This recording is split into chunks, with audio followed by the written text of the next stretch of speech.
The gun was already out of its holster before Dexter Wallace even dismounted.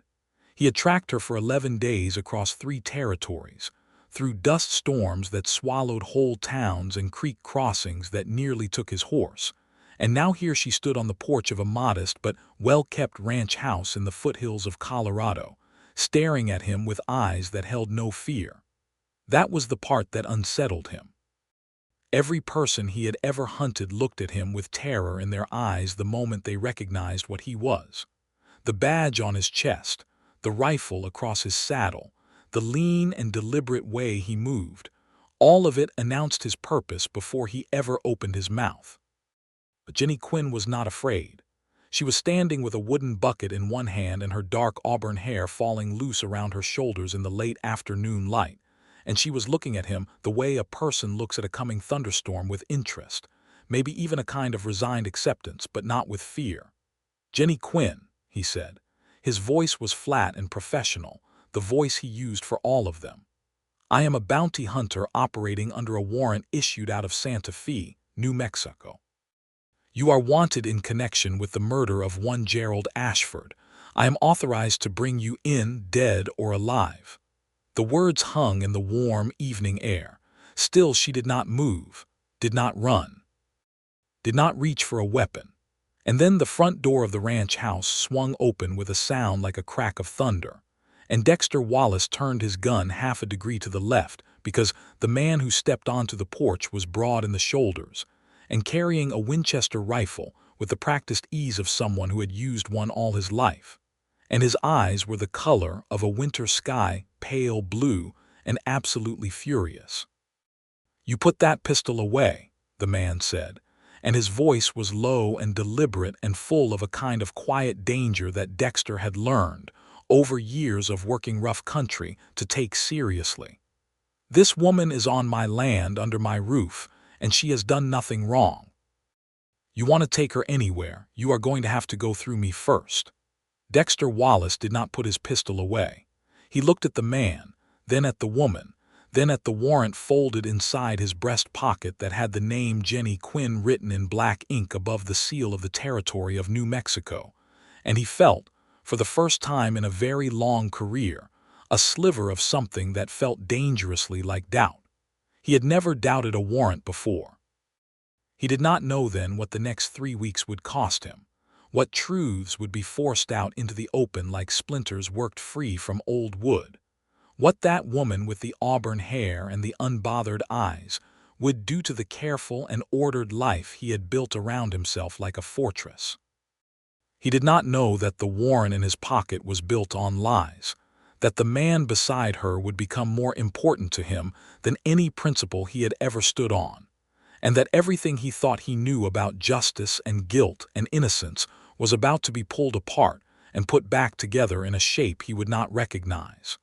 He only knew that Jennie Quinn was not afraid. And that in his experience meant something. It had begun the way most of his jobs began, with a man behind a desk and money changing hands.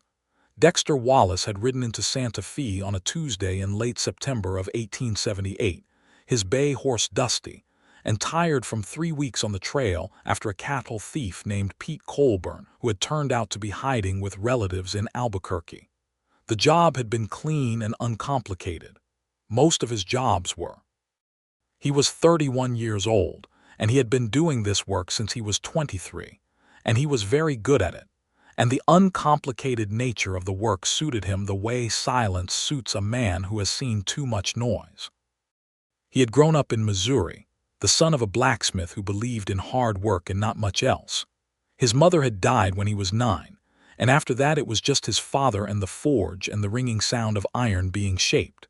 He had learned early that the world was a place of cause and effect, that things followed rules, that a properly made horseshoe held and a badly made one failed, and this philosophy had carried him through his life with a kind of reliable competence. He believed in evidence. He believed in the law, imperfect as it was. He believed in the idea that men and women answered for what they did. He did not believe in much else, and he had never found that to be a problem until the afternoon he walked into the office of a man named Harlan Goss. Harlan Goss was a land agent and property broker who occupied a large corner office on the main street of Santa Fe, and he was the kind of man who had grown fat on other people's difficulties. He had small hands and clever eyes, and he wore a suit that cost more than most ranch hands made in a month. He greeted Dexter with the particular warmth of a man who needs something specific from you and knows exactly how much it is going to cost him. "Mr. Wallace," Goss said, spreading his soft hands on the desktop. "I have heard a great deal about your reputation. They say you always find who you are looking for." "I do," Dexter said. He did not sit down. "Good." Goss slid a piece of paper across the desk. "Then find this woman." The paper was a bounty warrant, properly signed and sealed, bearing the name Jennie Quinn and the charge of murder in the first degree in connection with the death of one Gerald Ashford, a prominent Santa Fe businessman and creditor. The warrant stated that Jennie Quinn had been employed as a domestic worker in the Ashford household, that Gerald Ashford had been found dead in his study on the night of September the 3rd, and that Jennie Quinn had fled before the law could be summoned. What was her motive? Dexter asked. He always asked. Ashford was about to expose her as a thief, Goss said smoothly. She had been stealing from the household for months. When he confronted her, she panicked. Dexter looked at the warrant. The seal was real. The signature was real. The money offered, $250, was serious money. "I will need her last known location," he said. "We believe she has family in Colorado," Goss said. "A cousin or perhaps an uncle. The name is Sullivan. They ranch in the foothills near a town called Crestwood." Dexter took the warrant and the money for expenses and rode north the next morning. He should have asked more questions. He knew that now. But he had not asked more questions because he never did. He took the warrant and he found the person named on it and he brought them back. That was the job. The job did not require him to feel things or wonder things or question the nature of guilt. The law did that. His part was simple. It had always been simple. He rode 11 days north through high country that turned gold and red with October coming on, through small cattle towns and empty stretches of open land, where the sky was bigger than anything a person from the east would believe. He asked after Jennie Quinn carefully and quietly, the way he always asked, not announcing his purpose, just listening to what people said and following the thread. A woman in a general store in Pueblo remembered a young woman with auburn hair who had bought dried beans and a sack of flour and asked after the road to Crestwood. A stable hand in a smaller town remembered the same woman changing a horseshoe. The thread led him to the foothills, and the foothills led him to a road that climbed between pine trees and opened onto a high valley, and the valley held a ranch that sat against the mountain slope like it had grown there. And that was where he found Jennie Quinn, on the porch with her bucket and her unafraid eyes. And that was where he met Dexter Wallace's first real problem, whose name was Dexter Wallace. Because he had looked at her, and then he had looked at the man with the rifle, and the doubt had found him before he could stop it. The man with the rifle was named Colt Sullivan, and he was Jennie's cousin, and his ranch was called the Ridge Pine, and he had been running it for 7 years since his father died and left it to him. He was 34 years old and built like someone who had spent all those years doing real physical work, not the kind of size that comes from showing off, but the quiet, solid kind that comes from necessity. He had dark hair that was beginning to show a little gray at the temples, and a jaw that looked like it had been made to hold firm against hard things, and those winter blue eyes that had looked at Dexter with absolute certainty. Dexter had put his gun away. Not because Colt Sullivan told him to. He did not take instructions from ranchers. He had put the gun away because the situation had shifted in a way he needed to process, and pulling his gun on an innocent man in a legal dispute was not something he was willing to do. He still had the warrant. He still had the authority. He still, in theory, had every right to take Jennie Quinn into custody and ride her back to Santa Fe. But something was wrong. He could not have said precisely what it was. A good bounty hunter developed instincts the way a good tracker developed eyes, and his instincts were telling him something that the warrant was not. "I will not be taking anyone anywhere tonight," he said, and he dismounted from his horse slowly and deliberately, keeping his hands visible. "I would like to talk." Colt Sullivan kept the rifle up for 3 full seconds more. Then he lowered it, not all the way, just enough to indicate a provisional tolerance that could be revoked at any moment. "Talk," he said. They sat at the long wooden table in Colt's kitchen, while a pot of coffee heated on the cast iron stove, and Jennie Quinn sat across from Dexter Wallace and told him the truth.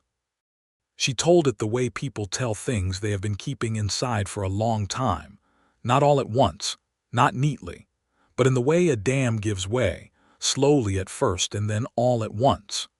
She was 26 years old, and she had gone to Santa Fe the previous spring to work because the ranch had been struggling, and she wanted to help pay off the debt her uncle had left behind when he died. She had taken a position in the Ashford household because it paid well, and she had a reference from a family in Pueblo who knew the Ashfords. Gerald Ashford, she said, had been a different man in private than he appeared in public. She said this with careful precision, and Dexter watched her face and her hands and the way Colt's jaw tightened when she spoke, and he understood what she was not saying directly. "He was not a good man," she said. "He had a temper that he kept hidden when it suited him, and he did not treat the people who worked in his house well. I stayed because I needed the wages and because I thought I could manage it." "And the night he died?" Dexter asked. She looked at him steadily. "I was not there." "The warrant says you were. The warrant is wrong." Dexter put his hands flat on the table. "Miss Quinn, a warrant does not get issued without evidence. Someone told the law that you were present." "I know who told them," she said. The name she gave him was Harlan Goss. Dexter went very still. She told him that Harlan Goss and Gerald Ashford had been business partners, that the partnership had gone sour over a land deal that Goss believed Ashford had cheated him on, and that 3 days before Ashford was found dead, Goss had come to the house demanding money. She had been in the hallway. She had heard the argument.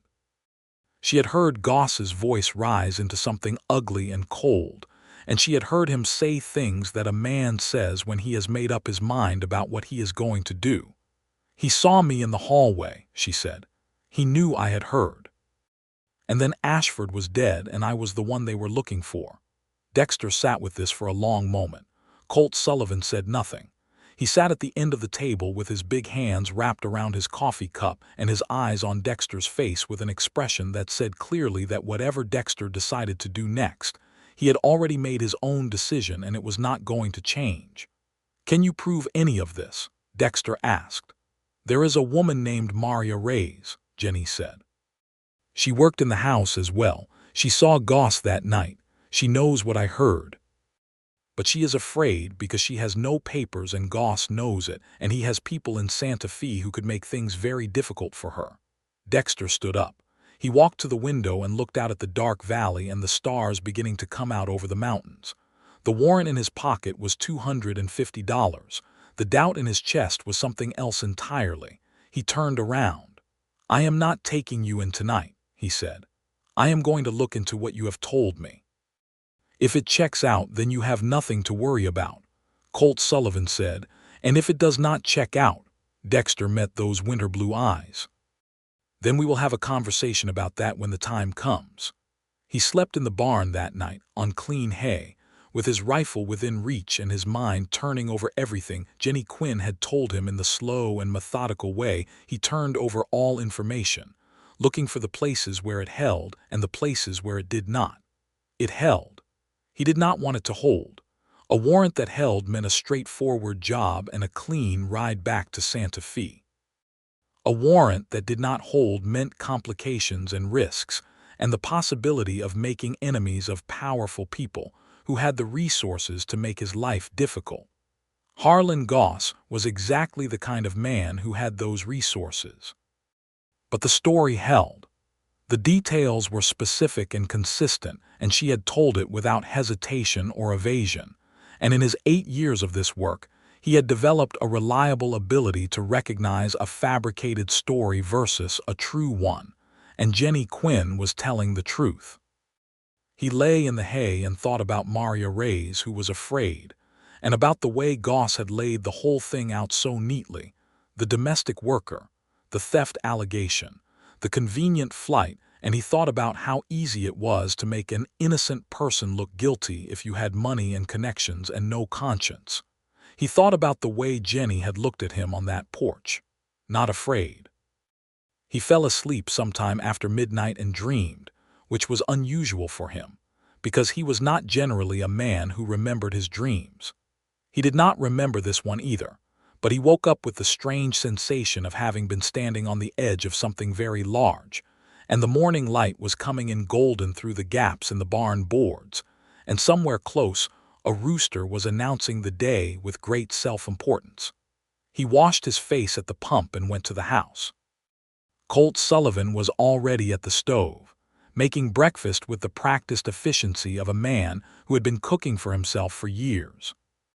He set a plate in front of Dexter without being asked and refilled the coffee without ceremony, and they sat across from each other in the early morning quiet, with the sounds of the ranch waking up around them, horses shifting in the corral, a dog somewhere barking at something important only to it.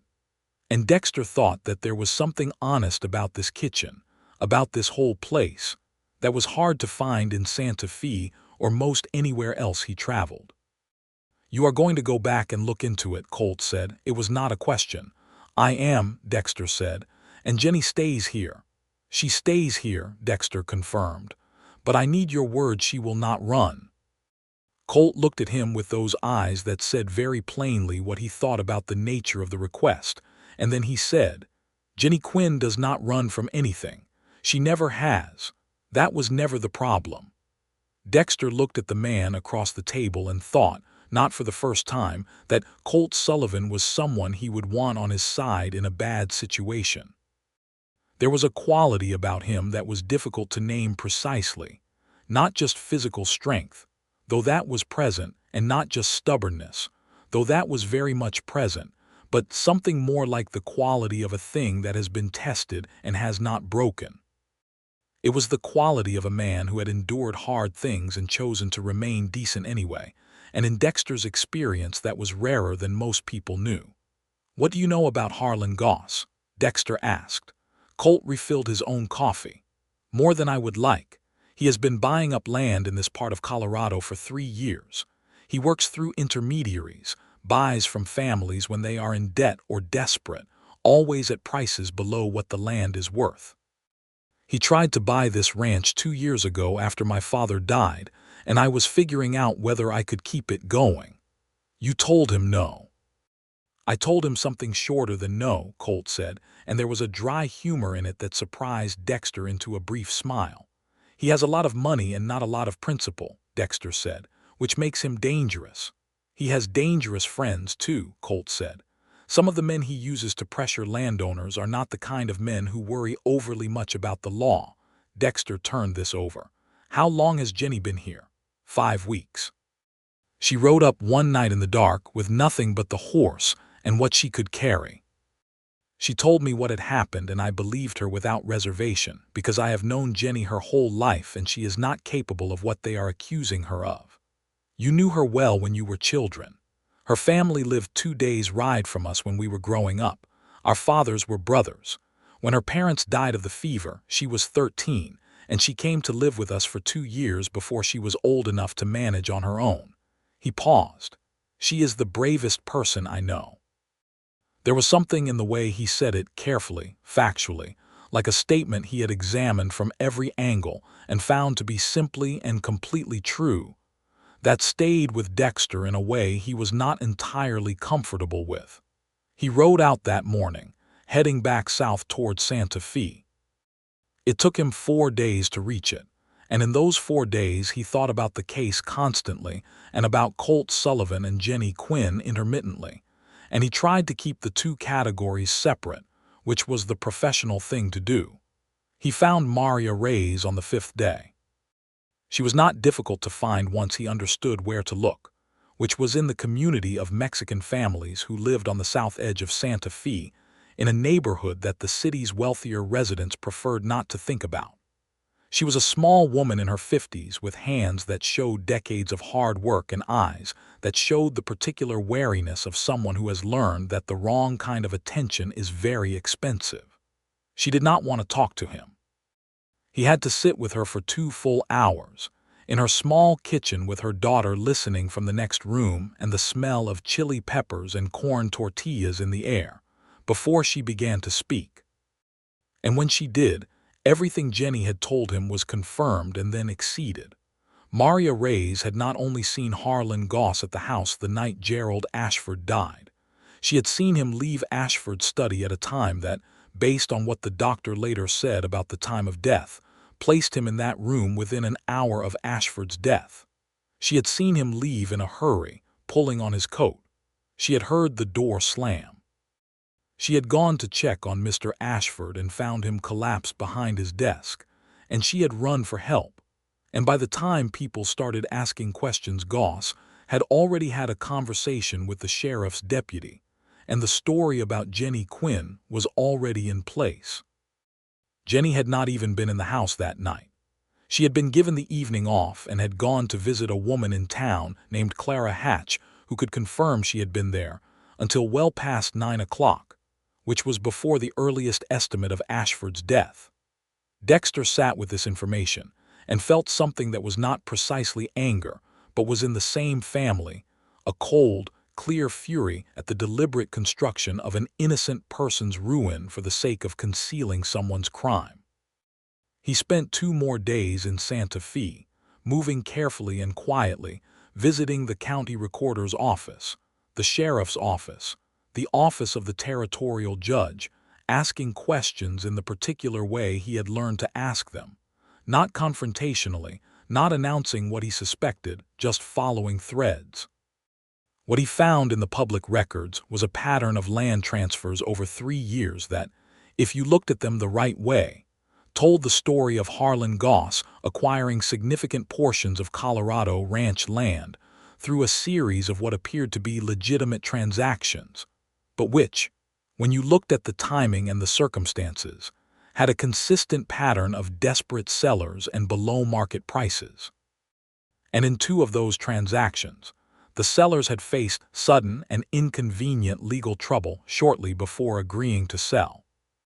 Dexter sat in his hotel room with all of this spread out before him and understood that he had walked into something considerably larger than a simple bounty case, and that the man who had hired him was the man who needed to be brought in, and that doing what was right about this was going to be considerably more complicated and dangerous than simply delivering a woman named Jennie Quinn to Santa Fe. He wrote a long letter to a judge he trusted in Denver, a man named Elias Cord who had a reputation for integrity that Dexter had tested once before and found to be genuine. He laid out everything he knew and everything Maria Reyes had told him, and noted the records he had found and asked for guidance on how to proceed formally. He sent the letter by the fastest rider available, and then he rode north again, back to Colorado, back to the Ridge Pine Ranch in the foothills. He arrived on a cold afternoon with clouds building over the mountains and the smell of snow coming in on the wind, and as he came down the road into the valley, he saw Jennie Quinn in the lower field, mending a section of fence with a hammer and wire, and Colt Sullivan working 20 yards away on the same fence line, and neither of them had seen him yet. He stopped his horse and watched them for a moment that he immediately categorized as unprofessional, and then did not stop watching anyway. There was something in the ordinary reality of them working together in that field under the darkening sky. The way they moved with the easy comfort of people who have known each other long enough to not need to perform anything, that struck him as profoundly real in a way that most of what he saw in his professional life was not. His professional life was mostly about people at their worst, people running from things, hiding things, doing things to other people they would prefer not to answer for. This was different. This was just 2 people mending a fence on a cold afternoon, and it was the most decent thing he had seen in a long time. He rode down into the field. Jennie saw him first. She straightened and looked at him without expression, waiting. "Well," she said, "Maria Reyes confirmed everything you told me," he said, "and more." The hammer was still in Jennie's hand. Her breath made small clouds in the cold air. "And what happens now?" "Now I wait to hear from a judge in Denver," Dexter said. "And we figure out how to do this properly." Colt Sullivan had walked over during this exchange and was standing beside Jennie with his arms crossed, looking at Dexter with an expression that was somewhere between guarded and grudging. "You could have just taken her in and been done with it," Colt said. "Would have been the easy thing." "I am not interested in the easy thing," Dexter said. Colt looked at him for a moment. Then he said, "There is a room in the house. You are welcome to it." And so Dexter Wallace, bounty hunter, stayed at the Ridge Pine Ranch in the Colorado foothills in October of 1878 and waited for a letter from a judge in Denver. And the waiting turned out to be the thing that changed everything. He had not planned to become part of the life of the ranch. He had planned to stay in the background, professional and separate, waiting for the legal process to move. But Colt Sullivan was a practical man who needed help with the work of the ranch, and Dexter was a man who had grown up in a blacksmith's shop and knew how to be useful. And by the second morning he was fixing things, and the second afternoon he was working alongside Colt in the corral with the horses. And by the end of the first week, it was as though he had always been there. He had not been anywhere that felt like that before. The work was real and physical and satisfying in a way that bounty hunting, for all its adrenaline, was not. He spent mornings in the corral helping Colt with a young horse that was still figuring out whether it trusted people, a bay mare with a stripe down her nose, and an opinion about everything.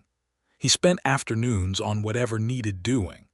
There was always something that needed doing on a working ranch. He split wood and repaired a section of roof and helped bring in the last of the hay before the weather turned. And in the evenings, the three of them sat around the table in Colt's kitchen and talked. It was the talking that did it, really. Dexter was not a man who talked a great deal by habit. His work required silence and observation, and he had gotten out of the practice of conversation as anything more than a tool for extracting information. But Jennie Quinn had a quality he had not encountered before. She could draw a person out without them quite noticing it was happening. She asked questions that were genuinely curious rather than politely curious, and she listened to the answers in a way that made you want to give better ones. She asked him one evening about his life before bounty hunting, and he found himself telling her about the blacksmith shop in Missouri and his father and the ringing of iron being shaped, and he noticed partway through that it was the most he had talked about his childhood since his childhood ended. "It sounds lonely," she said. He considered this. "I did not know it was lonely at the time. I thought that was just what life was." She looked at him with those eyes that had not been afraid of him on that first afternoon, and he understood that she understood something about that kind of loneliness. The kind that surrounds you so completely you mistake it for the texture of the world. "What made you go into bounty hunting?" she asked. "I was good at it," he said, which was true but also not complete, and she waited, and he said, "I believed in the idea that people answer for what they do. I wanted to be part of making that happen." "And now," she asked, "do you still believe that?" He thought about Harlan Goss behind his desk in Santa Fe with his soft hands and his neat warrant, and he thought about Maria Reyes in her small kitchen afraid to speak the truth, and he thought about Jennie on the porch with her bucket, and her unafraid eyes being the person named on a warrant she had no part in deserving. "I believe it is more complicated than I used to," he said. She nodded as though this was a reasonable place to have arrived at, and went back to the mending she was working on, and Dexter sat with the strange sensation of having been heard in a way he was not used to. He watched Colt with her, over those evenings. There was a care between them that was the genuine and uncomplicated kind, the care of family that has weathered real things together. Colt teased her about her stubborn refusal to ask for help with things she was perfectly capable of handling herself, and she pointed out with great precision every instance in which he did the same thing, and they argued about it in the comfortable way of people who are not actually arguing. Dexter noticed also the way Colt looked at things, the way he looked at his land, at his horses, at the mountains above the valley. There was a quality of deep attention in it, not possessiveness exactly, but a kind of devoted seeing, as though the things worth looking at deserved to be really looked at. He had had that quality himself once, Dexter thought, before years of moving from place to place in pursuit of people running from the law had worn the habit of stillness out of him. On the 10th day of his stay, a rider came up from town with a letter. It was from Judge Elias Cord in Denver, and it was everything Dexter had hoped for and more. Judge Cord had received the information Dexter sent, had made inquiries of his own through channels that Dexter did not have access to, and had found sufficient cause to issue a warrant for the arrest of Harlan Goss on charges of murder in the first degree, and the related offense of filing a false criminal complaint. The judge had also contacted the territorial governor, who had issued a separate inquiry into the land dealings Dexter had flagged. The original warrant against Jennie Quinn had been formally suspended pending review, which meant she was legally in the clear for the time being and could not be taken into custody under the original instrument. The judge's letter also noted that he was sending a deputy marshal and 2 deputies from Denver to Santa Fe to execute the arrest warrant on Goss, and that he would need Dexter's sworn testimony as well as the testimony of Maria Reyes as part of the formal proceedings. Dexter read the letter twice and then brought it to Jennie and Colt. Jennie read it without speaking. When she finished, she set it very carefully on the table and pressed her hand flat on top of it and took a long breath that was not quite steady. "It is over?" she asked. "Not entirely," Dexter said. "There will be proceedings. They will need your account, and Maria Reyes will need to be protected to give hers. But the immediate danger is resolved. Goss will be arrested." She looked up at him, and something moved across her face that he had not seen there before, not the absence of fear, which he had seen from the very beginning, but the first real signs of relief, the particular unraveling of a tension that has been held so long you have forgotten what it feels like to not hold it. "Thank you," she said. It was 2 words, and simply said, and Dexter felt them in his chest in a way he was completely unprepared for. Colt shook his hand then, a firm, brief grip that communicated things that the man probably did not say directly, and then went a stand at the window looking out at the valley, and there was something in the set of his shoulders that said he needed a moment to let the fear he had been carrying for 5 weeks go somewhere it would not be seen. Dexter stepped outside to give them privacy. He stood on the porch in the cold October air and looked at the mountains, which had snow on them now, white against the gray sky, and he thought about the fact that he would need to leave soon. The job was functionally complete. He needed to ride to Denver to give his testimony, and then, what? Another warrant, another name, another person running from something. The thought felt for the first time in his career like something he did not want. He was not sure when that had happened. He was standing there sorting through this uncomfortable recognition when the door opened behind him and Colt stepped out onto the porch and stood beside him. They looked at the mountains together in silence for a moment. "You did not have to do this," Colt said. "No," Dexter agreed. "You could have taken her in and let the courts sort it out and been $250 richer." "Yes." Colt was quiet for another moment. "Why did you not?" Dexter thought about it honestly. "Because she was telling the truth, and I knew it, and the law is only worth anything if the people working within it care about the difference." Colt looked at him sidelong with those winter blue eyes. "That is a harder way to do this job." "I am beginning to understand that," Dexter said. They went inside for dinner. Jennie had cooked, which she did most evenings and did well, a proper stew with venison that Colt had brought in, and vegetables from the kitchen garden and biscuits that came out exactly right. They ate together at the long table with a lamp between them and the wind beginning to pick up outside. And the conversation was lighter than it had been in all the evenings before, because the weight that had been sitting over everything had lifted enough to breathe under. Jennie told a story about a goat she had tried to keep when she was 15 that had escaped its pen repeatedly and eventually been found in the kitchen of a neighboring farm, having apparently let itself in through the back door. Colt said the goat had simply identified a better situation, and Jennie said the goat had been a menace, and they went back and forth on this with great investment for several minutes, and Dexter actually laughed, the real kind, and was so surprised by the sensation that he stopped for a moment and both of them looked at him. "I do not imagine you laugh a great deal in your line of work," Jennie said. "Not historically," he said.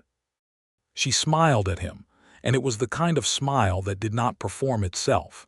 It was just there, sudden and warm and genuine, and it stayed in his chest the rest of the evening. He lay awake that night in the room Colt had given him, which was a small but comfortable room with a window that looked out toward the mountains, and he had the long and uncomfortable conversation with himself that he had been putting off for several days. He admitted to the dark ceiling, in the process of developing feelings for Jennie Quinn that went well beyond professional concern for the welfare of a wrongly accused person. This was, he further admitted, deeply inconvenient and possibly irrelevant. He was a bounty hunter who traveled constantly and had no permanent home, and a history of treating his life as a series of jobs rather than a continuous experience. She was a woman with family and roots and a life in a specific place, a life she had nearly had destroyed by a powerful man's dishonesty, a life she deserved to have back without any further complication from people who showed up on her porch with pistols and warrants. The decent thing to do was to finish his business in Denver and ride away. He knew this. He was still lying there knowing it when he heard a sound from the kitchen, quiet, barely there, and he was out of bed with his rifle in his hand before he had thought about it consciously, because 8 years in dangerous country had made his nervous system extremely responsive. He opened his door quietly and went down the short hall to the kitchen. Jennie was sitting at the table in the dark with a candle, and she was not crying, but she had been. He could see it in the set of her face and the careful way she was holding herself together. She looked up when he appeared and did not seem alarmed by the rifle, which said something about how accustomed she had become to the fact of him in the house. "I could not sleep," she said. He put the rifle down against the wall and sat down across from her. He did not light another lamp because the one candle seemed right for the moment. "How long has it been," he asked, "since you slept properly?" She thought about it. 5 weeks, she said. "Maybe longer. I was not sleeping well before I left Santa Fe either." "It is over now," he said, "or it will be soon." "I know." She looked at the candle. "It is a strange thing when the danger is gone. You think you will feel relieved, and you do, but you also feel strange. Like you have been so tightly strung for so long that loosening is its own kind of discomfort." He knew exactly what she meant. He had felt it after difficult jobs. The odd emptiness of danger departed. "Yes," he said. "I keep thinking about what would have happened," she said, "if you had just taken me in. Do not think about that. It is hard not to." She looked up at him. "Why did you believe me?" He considered giving her a professional answer about evidence and consistency and the nature of credible testimony. Instead he said, "Because you were not afraid of me, and innocent people are usually not afraid." She looked at him with an expression he could not quite categorize. "That seems like a very fine distinction to hang someone's life on." "It is," he said, "but I also checked the facts, which helped." The corner of her mouth curved. There it was, that smile that was not performing itself. "You are an interesting man, Dexter Wallace," she said. "I am a fairly straightforward man," he said. "Straightforward men do not ride 3 weeks out of their way to prove an innocent woman's case, when the easier and more profitable thing would be to take the money and not ask questions." He had nothing to say to this. She looked at him for a moment in the candlelight, and something passed between them that was clear and unmistakable, and that neither of them chose to name. And then she said good night and took the candle and went back to her room, and Dexter sat in the dark kitchen for a long time thinking about things that were not going to be helped by thinking about them. He left for Denver 3 days later. The ride was 4 days north through country that was fully into autumn now, the aspens gold and blazing against the dark evergreens, the air cold and clean. He had time to think, which he used mostly to review what he was going to say to Judge Cord, and partly to have the same argument with himself that he had been having since the candle-lit kitchen, which was the argument about what he was going to do when this was finished. He gave his testimony to Judge Cord in a formal proceeding in Denver that took 2 days, and it was careful and detailed and complete. Judge Cord was a precise man in his 60s with a white beard and reading glasses, and the manner of someone who had heard a very great number of stories, and was very good at distinguishing between the ones that held together and the ones that did not. He asked sharp questions and Dexter answered them honestly, and by the end of it, the judge had everything he needed. The arrest of Harlan Goss had already taken place by the time Dexter arrived in Denver. The deputy marshal and his men had gone to Santa Fe 5 days prior, and Goss had apparently not been as prepared for this outcome as his confidence might have suggested. He had been taken into custody without incident, which Dexter found faintly disappointing in a professional sense, because there was something unsatisfying about a villain who did not at least attempt to make things difficult. Maria Reyes had been brought to Denver under a formal protection order. Judge Cord had been very thorough about this, and she gave her testimony with the quiet dignity of someone who has been afraid for too long and has finally found a place where the truth is worth saying. Her testimony, combined with Dexter's and several pieces of documentary evidence from the land records, was comprehensive and damning. Harlan Goss was bound over for trial on the charge of murder, with the land fraud charges to follow. The warrant against Jennie Quinn was formally and completely withdrawn, with a written certification from the court that she bore no legal liability in the matter, and that the original complaint had been false. Dexter held the certification in his hands and looked at it for a long moment. Then he rode south. He did not entirely intend to ride to the Ridge Pine Ranch. He told himself, honestly, that he needed to deliver the certification to Jennie in person since she deserved to have the physical document in hand. And this was true, but also not the complete truth, and he was aware of that. He arrived in the early morning, 2 weeks after he had left, on a day when the first real snow of winter was coming down in soft, careful flakes that caught in the pine trees and made the whole valley quiet and white. Colt was at the barn when he rode in. He looked up from what he was doing, checking a horse's shoe, which was something Dexter could have helped with given his background, and watched him dismount without expression. "She is inside," Colt said. Dexter tied his horse and went to the house.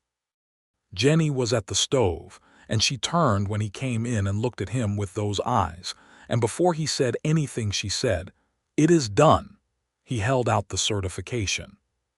She crossed the room and took it from his hands and read it, and this time she did cry, just briefly, just a few seconds, pressing her fingers to her eyes and taking a breath that was ragged at the edges, and then she pulled herself together and looked at the paper again and said quietly, "It is real."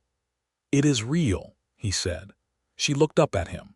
Her eyes were still bright with the tears she had allowed herself for those few seconds. She was very close to him, closer than he had been to her before, except for that first afternoon on the porch when she had not been afraid of his gun. She was not afraid of him now either. She was looking at him with an expression that he had no professional category for, because it was not relief and it was not gratitude and it was not anything he could file away in the orderly cabinet of his professional experience. "You came back," she said. "I needed to bring you the documentation," he said. "You could have sent it." He looked at her. "Yes," he said, "I could have." The snow was coming down outside the window, soft and thorough, covering everything. "What do you do now?" she asked. "Another job. Another warrant."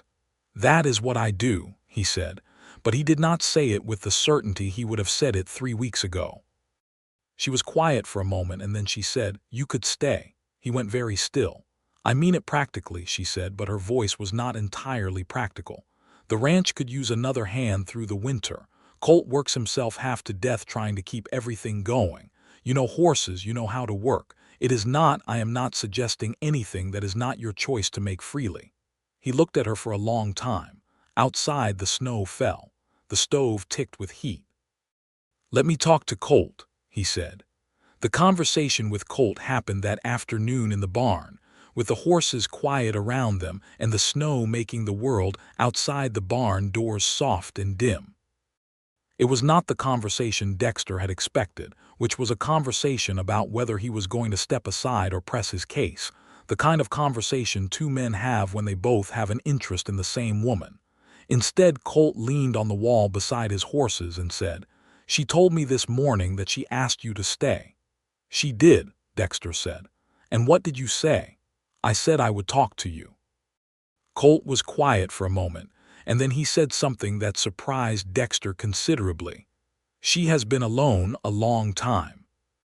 She would never say that herself, because she is the most self-sufficient person I know, and she considers needing people to be a weakness, which is something she got from her father and has never entirely been able to put down. But she has been alone, and she is not made for that, and the right man, he started again. The right man could give her something she would not ask for herself. "You think I might be that man?" Dexter asked.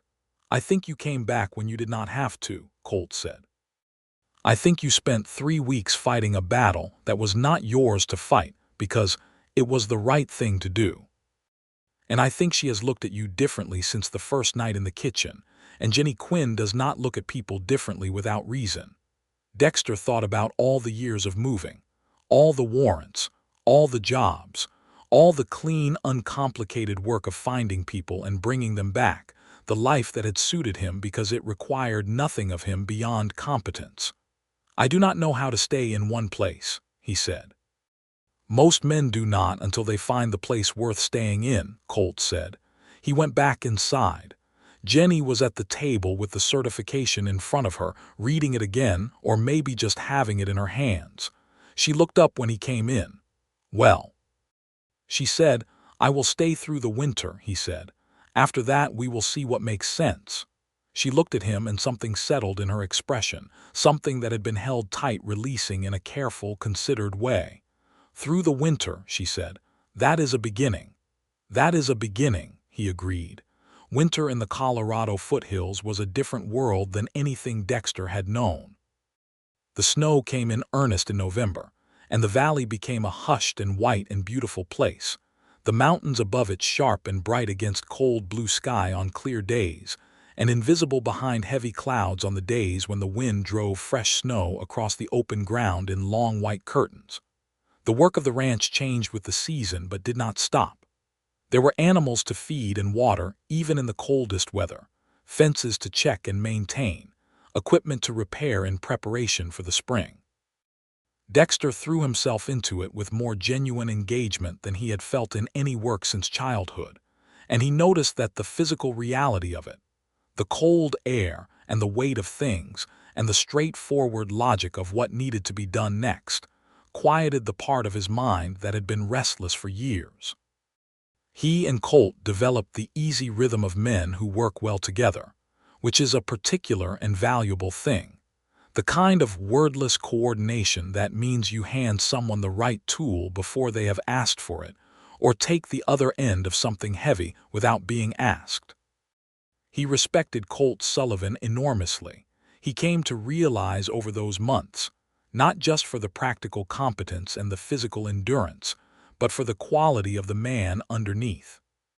Colt was honest in a way that cost him things sometimes, and he was loyal without making a performance of it, and he was kind to the animals and to the handful of ranch hands who came and went with the seasons in a way that was matter-of-fact rather than demonstrative, which in Dexter's experience was the kind of kindness that was actually worth something. And Jennie. He let himself look at her properly, in the way he had been carefully not doing, and what he saw was a person of remarkable quality. She was quick-minded and dry-humored and competent in the specific, confident way of someone who has had to figure things out for herself.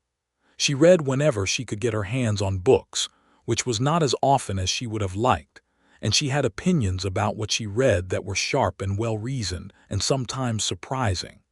She worked hard without complaining, and helped when things were needed without being asked. She had a temper that came out rarely but decisively, and once it was out it was quite something to watch, not cruel, but absolutely clear and direct, and completely unwilling to be moved by anything less than a good argument. She challenged him. Not combatively, but genuinely. She pushed back on things he said when she disagreed, asked the questions that went to the uncomfortable center of an idea rather than around the outside of it, and refused, with a cheerfulness that somehow made it more effective, to let him retreat into the professional distance that had been his habitual defense for so many years. She made him more himself than he had been in a very long time.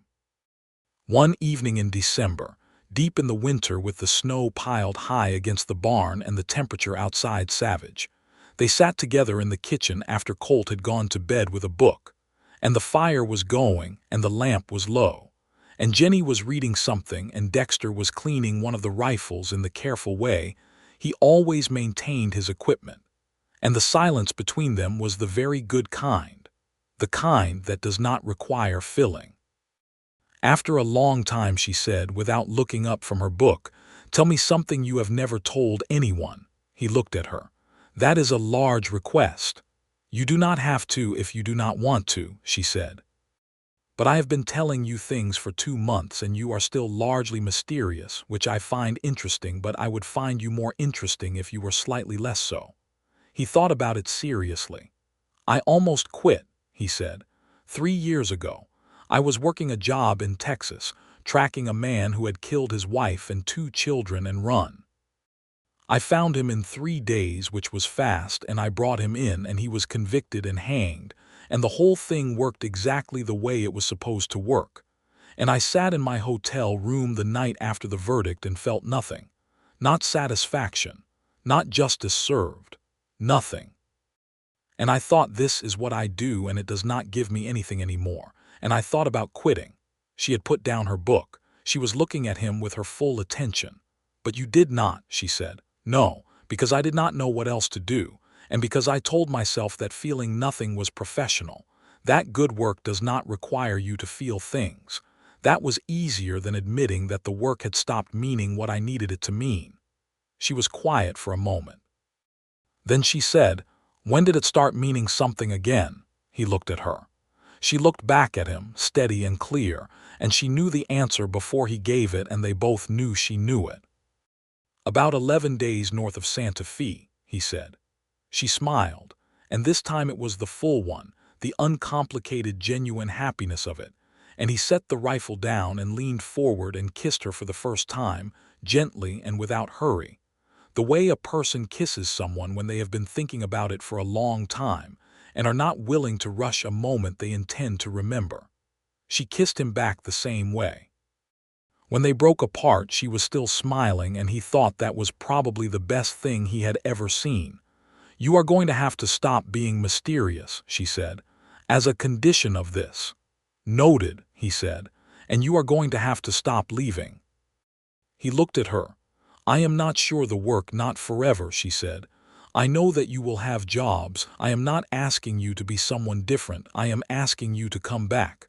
Come back." He had never had anywhere to come back to before. "Yes," he said, "I can do that."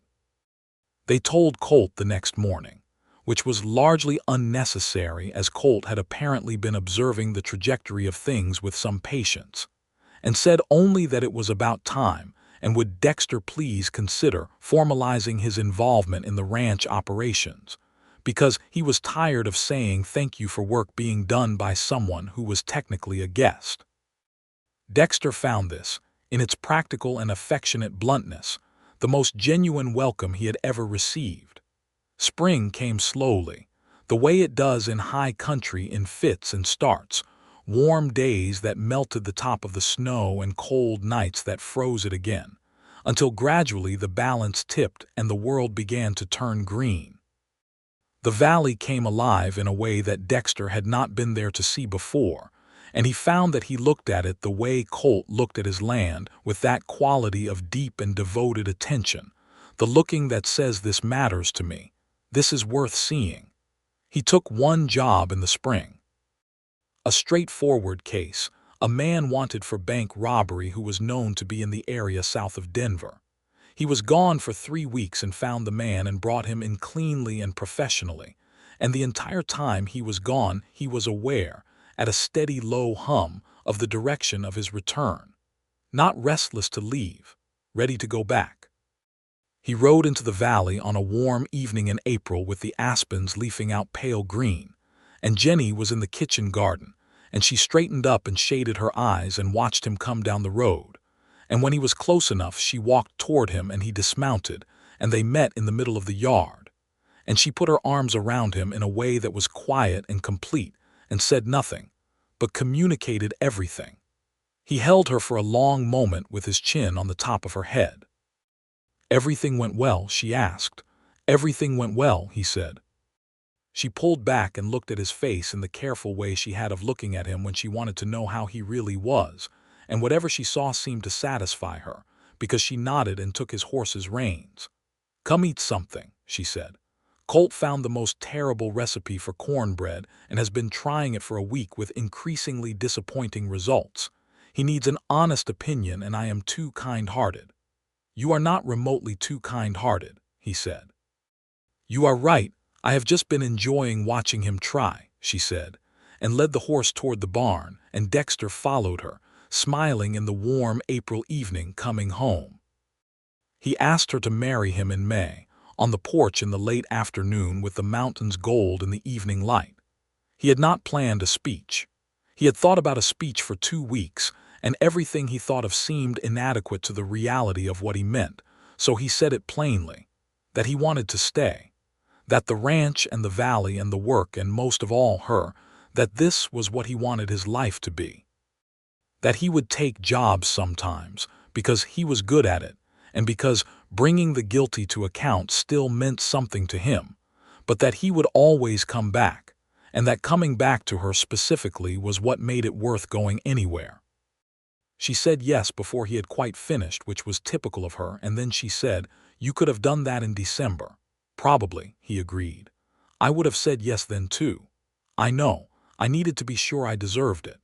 She looked at him with an expression that was fond and exasperated in equal measure and said, "Dexter Wallace, you are the most obstinately decent man I have ever met, and I mean that in the most affectionate possible way." They were married in June, in the meadow below the ranch, with a circuit preacher who came through every 3 months, and a gathering of neighbors from the valley and the small town of Crestwood that had formed a loose community around the ranches in the foothills. Colt stood with Dexter, and a woman from town named Rose Hatch, whose sister Clara had confirmed Jennie's alibi on the night of Ashford's death, stood with Jennie, and the ceremony was simple and genuine and very warm in the June sunshine. Dexter had not had many moments in his life that he wanted to hold onto permanently. He had developed, out of necessity, a habit of non-attachment to places, to people, to outcomes. This moment he held onto. He noted everything about it with the same care and precision he gave to evidence. The weight of the day, the sound of the meadow grass moving, the way Jennie's dress was a deep blue that made her eyes look darker, the way she looked at him when she said what she meant and he said what he meant, and the feeling of something settling into place in a way that he understood with complete certainty, was permanent. The summer was good. Dexter took one more job in July, a quick and uncomplicated one, and came back within 10 days. By August, he had decided to stop taking jobs that took him more than a week's ride from the ranch, and by September, he had begun to think about whether there was a way to make his particular skills useful locally. There was always need in the county for someone who could track and investigate, and a reputation as an honest man with real experience could open doors to work that did not require him to be away for weeks at a time. He talked to the county sheriff, a competent man named Abernethy who was overextended and glad of help, and by October, he had a loose but formal arrangement to assist with cases in the county on a consulting basis. It paid less than bounty hunting, but the ranch was productive and they managed, and the work kept his skills sharp and his conscience satisfied without requiring him to be gone. He and Colt had, over the course of the year, shifted into a genuine partnership in the operation of the ranch. Not a formal legal arrangement at first, but the practical reality of two people who both contributed fully and split the decisions. They were good partners. They thought differently about things in ways that turned out to be complementary rather than conflicting. Dexter tended toward the systematic and analytical, Colt toward the intuitive and experiential, and between them they made better decisions than either would have made alone. In the fall, Jennie told him she was expecting. She told him in the morning at the kitchen table, very matter-of-factly, the way she told him most things, directly and without performance. He looked at her across the table, and the thing that moved through him was so large and genuine that he did not know immediately what to do with it. He stood up and went around the table and crouched beside her chair and took her hands in both of his and looked at her, and she was looking back at him with that smile that was not performing itself, just there, warm and real. "Are you well?" he asked. "How do you feel?" "I feel very well," she said. "I have felt this way for about 3 weeks and I wanted to be certain before I said anything." 3 weeks, he said. "You kept this to yourself for 3 weeks." "I am self-sufficient," she said, with perfect composure. He laughed and pressed his forehead to their joined hands. Their son was born in the spring of 1880, in April, with the aspens beginning to leaf out again, and the valley turning green for the second time that Dexter had seen it do so. He was a solid, healthy boy who arrived in the world with an opinion about the whole experience, which he expressed at length. Jennie, who had navigated the birth with the same determined practicality she brought to all difficult things, said that he was clearly his father's son, because he was immediately assessing the situation and trying to determine what to do about it. Dexter held his son in the first light of that April morning and felt, with complete and overwhelming certainty, that everything he had done in his life, every warrant, every trail, every night in a hotel room in some town he would never go back to, every uncomplicated job that had kept him moving and away from anything that required him to stay, had been leading here. Not in a mystical sense. He was too practical for mysticism. But in the simple sense of a path that had a destination, and now he was at it, and it was better than anything he had known how to want. They named the boy Robert, after Dexter's father, because Dexter thought that his father had been a man who worked hard and meant well and had not had an easy life, and it seemed like the right thing to give that name forward. Colt met the baby with the careful reverence of a man who had not spent much time with infants and was not entirely certain about the protocol but was trying earnestly, and Jennie watched him holding Robert with an expression of such complete tenderness that Dexter had to look away for a moment, because it was almost too much to look at directly. The trial of Harlan Goss concluded that fall, in Santa Fe, and resulted in a conviction on the charge of murder. The sentence was life imprisonment. The land fraud charges resulted in additional penalties and the forced return of properties that had been acquired through coercion, though the legal processes for this took longer and were more complicated than a single verdict. Dexter testified again in the fall, traveling to Santa Fe for a week and leaving Jennie and Robert and Colt to the ranch, and when he came back the matter was, finally, fully and completely closed. Maria Reyes, Dexter was glad to learn, had been formally recognized as having provided critical testimony in a capital case, and through the intervention of Judge Cord had been connected with an organization in Denver that assisted people in her situation with documentation and legal support.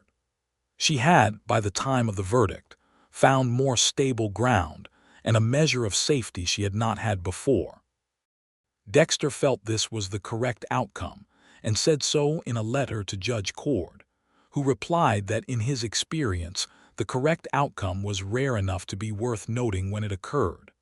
Life on the Ridge Pine Ranch settled into the rhythms of a thing that has found its proper shape. Robert grew with the particular speed of healthy children, seeming to gain new capabilities every few weeks sitting, then pulling himself upright, then the remarkable and slightly alarming phenomenon of walking, which he approached with great determination and no regard whatsoever for the furniture that was in his way. He had Jennie's eyes and Dexter's jaw and Colt's utter lack of concern about heights, which was a combination that gave Dexter more anxiety than his entire career as a bounty hunter had ever produced. Colt, who had shown from the first that he was going to be the kind of uncle who taught a child the things his parents would prefer he learn later, introduced Robert to horses at what Jennie considered an unnecessarily early age, and what Colt and Dexter, having exchanged a look, quietly agreed was exactly the right age. The winters came and went, and the valley changed with the seasons, and the work continued. And each spring, when the aspens leafed out again, Dexter took a moment, early in the morning before the rest of the house was awake, to stand on the porch and look at the mountains, and the valley coming back to green. And he thought about the man who had ridden into that valley 5 years before with a warrant and a gun and complete certainty about the nature of his work and the orderly shape of the world. That man had been competent and capable and completely mistaken about what mattered. He was glad, every time he thought about it, for the sliver of doubt that had found him on that October afternoon when Jennie Quinn looked at him without fear. He was glad that he had been good enough at his work to know when the work was wrong, and stubborn enough in his sense of what was right to follow it through, and open enough barely, just enough, to let the consequences of doing the right thing change him in ways he could not have anticipated. In the spring of 1882, Jennie told him again, at the kitchen table in the same matter-of-fact way. This time he had learned to ask immediately, "How long have you known?" 2 weeks, she said, which was an improvement. "Self-sufficient," he said. "It is a virtue," she said serenely. Their daughter arrived in November of that year, in a first snowfall that came gently and covered the valley white, and they named her Clara after Clara Hatch, who had been the witness that had helped begin the unraveling of the false case against Jennie, and who had become over the years a genuine friend.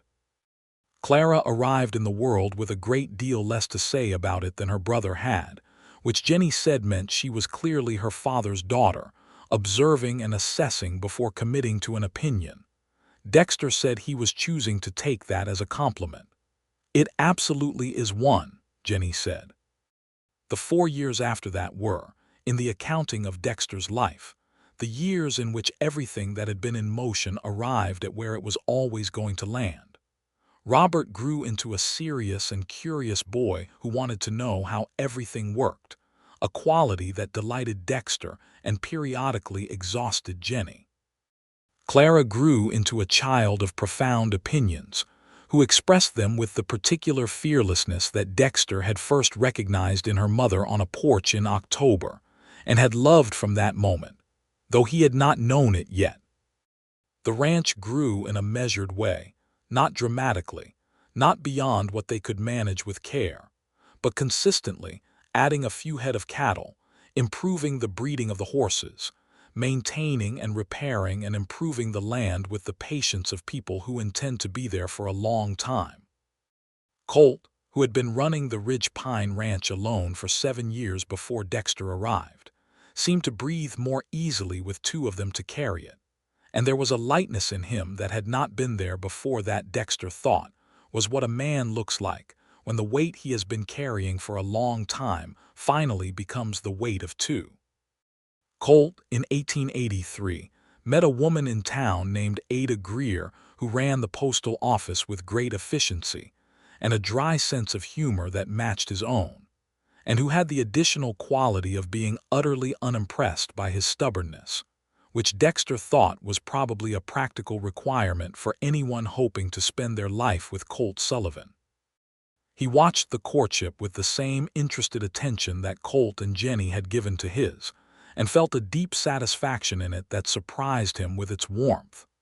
Colt and Ada married in the fall of 1883, quietly and without a great deal of ceremony, which was exactly right for both of them.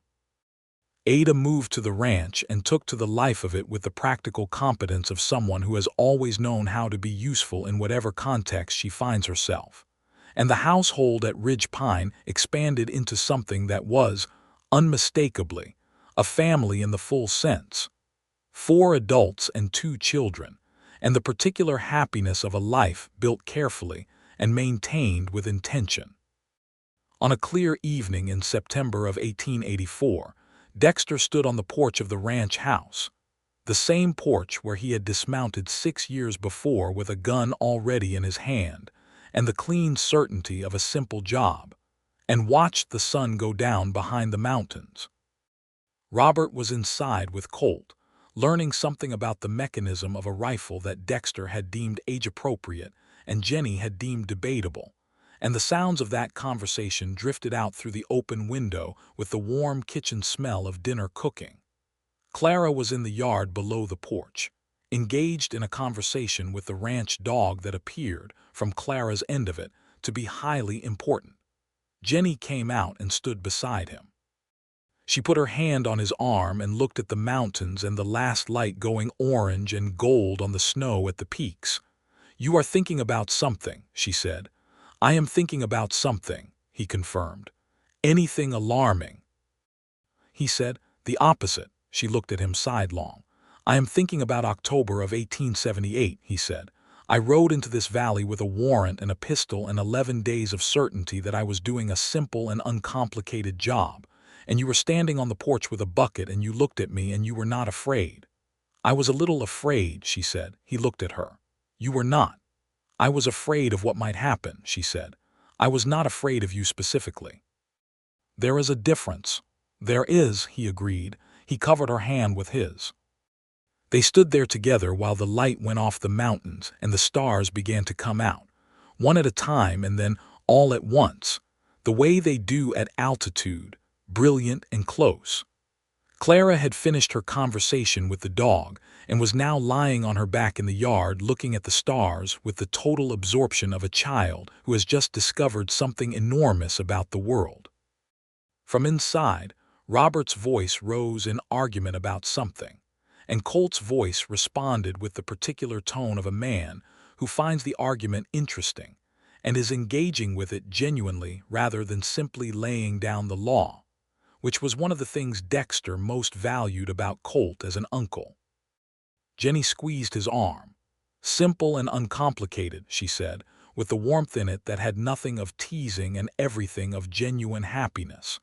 "Nothing about you has ever been simple or uncomplicated," he said. "I mean that entirely as a compliment."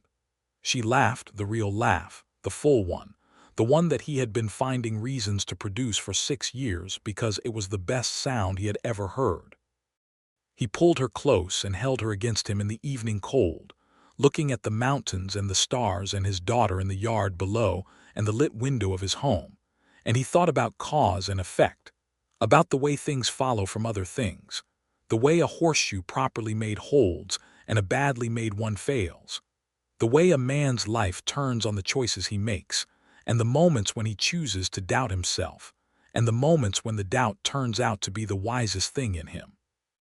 He had doubted a warrant once. He had followed a thread of truth that was inconvenient and expensive, and did not pay what the easier choice would have paid.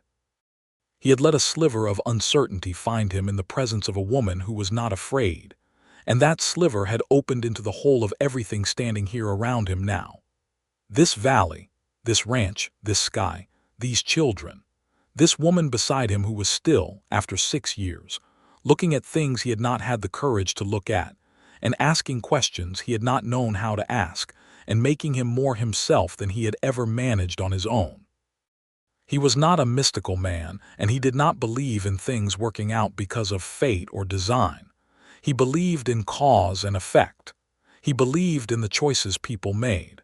He had made, on a porch in October of 1878, the choice to doubt.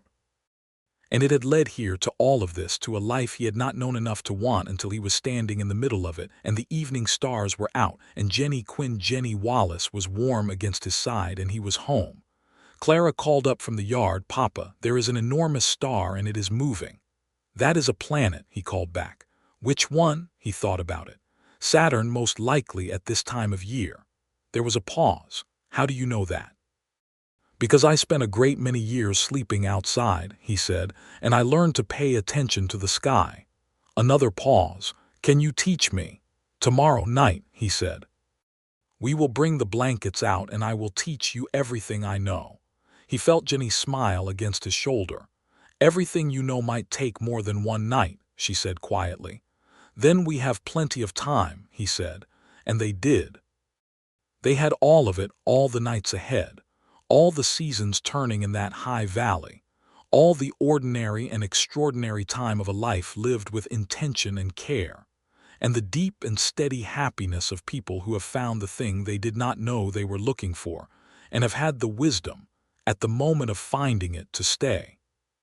The stars came out fully over the mountains, and the lamp in the kitchen window was warm against the dark, and Dexter Wallace held his wife on the porch of the Ridge Pine Ranch and listened to his family and breathed the cold, clean air of a Colorado autumn, and everything that had ever needed to be answered had been, and everything that had needed to be found had been found, and there was nothing more required of him tonight than to be exactly here, which was, it turned out, the easiest thing he had ever done.